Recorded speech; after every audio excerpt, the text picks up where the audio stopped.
जय हिंद दोस्तों। कैसे हैं? शानदार दोस्तों, मैं भी शानदार हूँ। मैं आज आपसे बातें करने आया हूँ। चाइना ने जो भूटान की टेरिटरी को दावा ठोका है, जिसे डिस्प्यूटेड क्लेम बताया है, उसमें एक मोड़ ये आया है कि यूएस ने भारत का उस मैटर पे समर्थन किया है। यूएस ने माइक पोम्पियो हैं शायद उनके नाम, वो उन्होंने समर्थन किया, मतलब यूएस ने ये समर्थन किया है कि चाइना का ये जो टेरिटरी पे क्लेम करना है, भूटान की टेरिटरी पे क्लेम करना है, ये गलत है। और इस वक्त चाइना जितनी बड़ी इकोनॉमी है, उसका अगर इस तरह से छोटे देशों की टेरिटरी पे जो सोवरेनिटी रखते हैं, उनकी टेरिटरी पे अगर ऐसा डिस्प्यूटेड लैंड बताया जाता है, टेरिटरी क्लेम की जाती है, तो ये एक क्षेत्रीय संतुलन के लिए, शांति के लिए ये ठीक नहीं है।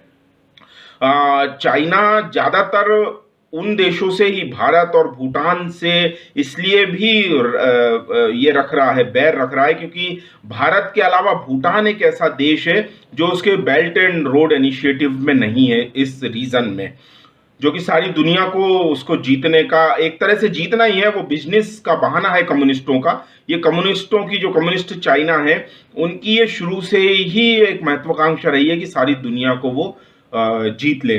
आज भी जो चीन का जो लैंड है, वो 60% ऑक्युपाइड लैंड है, चाहे वो इनर मंगोलिया का हो या तुर्कमेनिस्तान का हो, जिसे वो उइगुर मुस्लिम वाला विवाद है वहां पर। तो ये सारे लैंड जो है वो ऑक्युपाइड है। इसमें मैं आपको पास्ट में लेके जाऊंगा, दुनिया की जो यूएस सहित भारत और यूएस सहित दुनिया की जो सबसे बड़ी भूल हुई है, वो उसकी तिब्बत को लेकर हुई है। जब चाइना ने तिब्बत को हड़पा था, तिब्बत को अपना अधिकार जमाया था 1958 के 50 के दशक में, तो यहां पर दुनिया ने, अमेरिका ने, भारत ने कोई अपोज नहीं किया। ये दुनिया की सबसे बड़ी भूल रही।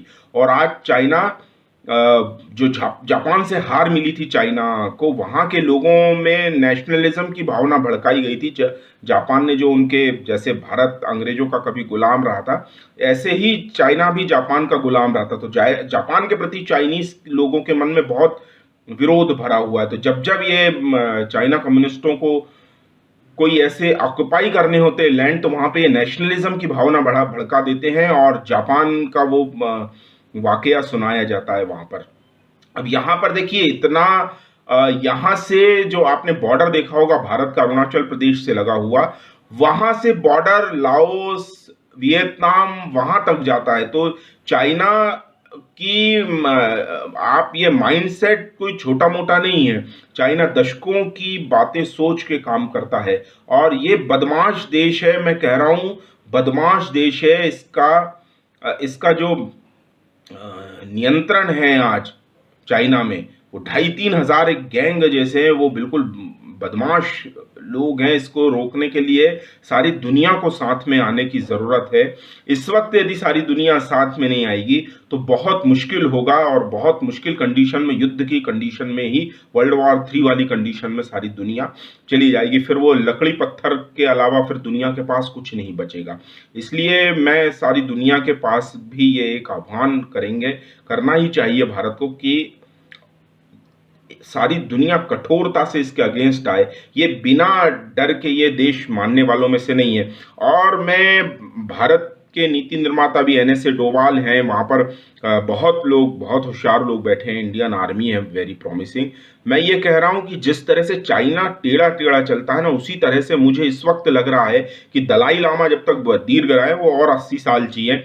दलाई लामा जब तक हैं सामने, तिब्बत की जो एक्साइल गवर्नमेंट है शिमला में बैठी है, उनके साथ एक समझौता करके या तो चीन आजाद करे इसे, या फिर भारत में तिब्बत का विलय हो। ये सशर्त बिल्कुल राजीनामा ये करवा लें, और भारत भी ये चला दे कि Tibet is not China, Tibet is India.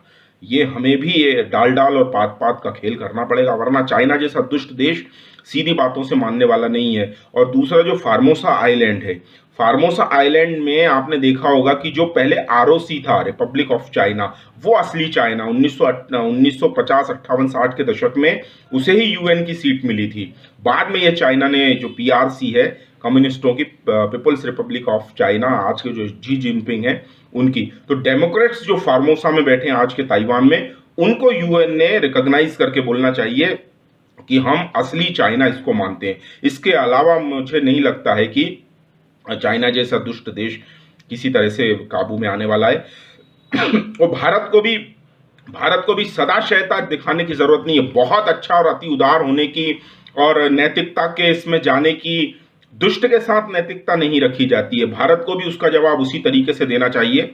Tibet को बिल्कुल रिटर्न डॉक्यूमेंट कर लेना चाहिए, जो एक्साइल गवर्नमेंट बैठी है हमारे यहाँ 50 60 58 62 सालों से। तो उसके साथ ये हमें अपना बना लेना चाहिए कि चाइना या तो तिब्बत से जाए या तिब्बत भारत का पार्ट है। और दूसरा हमें ये करना चाहिए कि ताइवान को समर्थन दे देना चाहिए। ताइवान एक राष्ट्र है, एक अलग देश है। ये दो चीजें हमको बहुत जरूरी है करने की, तभी ये चाइना जैसा दुष्ट देश, जो इनके कम्युनिस्ट थिंक टैंक बैठे हैं नालायक लोग, ये इसके बिना काबू में नहीं आने वाले। वरना फिर हमारा वो चिकन नेक जो है, वो पूरा साउथ ही, हमारा नॉर्थ ईस्ट जो है, वो बड़े डेंजर में आ जाएगा। क्योंकि इस तरह से अगर चाइना चलेगा डाल डाल, तो हमें भी पात पात ही होने की जरूरत है दोस्तों। ठीक है दोस्तों, मैं यहाँ पे अपनी बात पूरी करता हूँ। खूब फैलाएं मेरा वीडियो, और मेरा काम पसंद आ रहा है तो हमें आप सपोर्ट भी कर सकते हैं। हम नीचे लिंक दे देंगे, उसमें आप हमें सपोर्ट कर सकते हैं। Thank you very much. जय हिंद।